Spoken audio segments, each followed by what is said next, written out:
try to catch the chosen one. Focus. Focus. Hey, yo, Focus. Hanzo.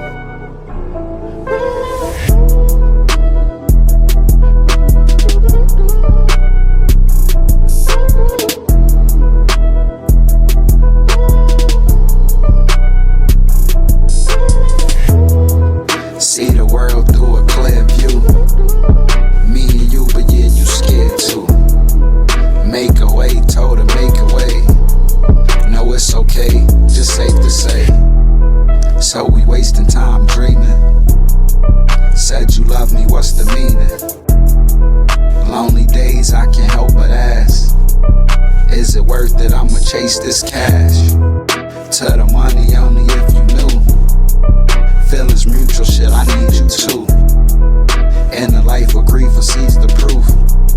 I'm trying to lead, succeed, proceed with truth. Told them, ooh, what the evil do. In need of peace, and you bring them through. Words for the chosen few. Talk is cheap, so I can't speak to you. When we talk about the wealth of the South, we're talking about wealth in enslaved human beings.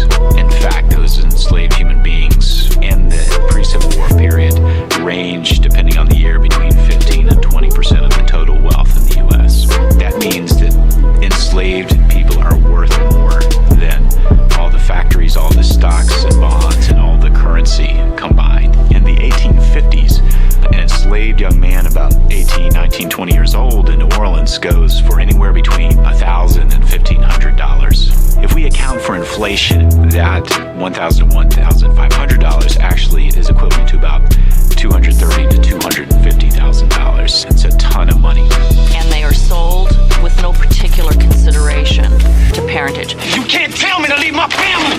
I ain't going nowhere for you. You understand me? There are very, very few cases where it disturbs the property relation. Men might acknowledge the biological tie, but they don't often recognize the kinship tie. Thank you. Your Chicken George has skill.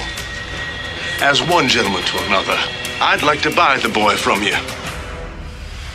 Because slavery is so central to their economies, they become very invested in making sure that slavery persists. And so that's where you get things like the idea that slave status is heritable through the line of the mother. The slave societies of the Americas are the most brutal and oppressive because they went so far in the direction of making slavery an enclosed system.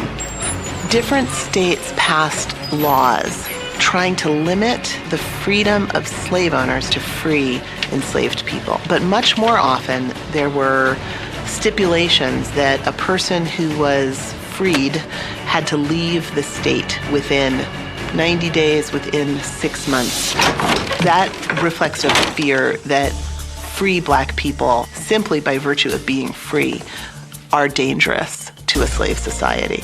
And if you have too many free Black people kind of functioning in your community, they advertise the possibility of freedom to the enslaved population. Just finding the power within that system to survive took a tremendous amount of courage. And it really is a testament to the human spirit that African Americans were able to survive that system and ultimately to be able to do great things coming out of that system.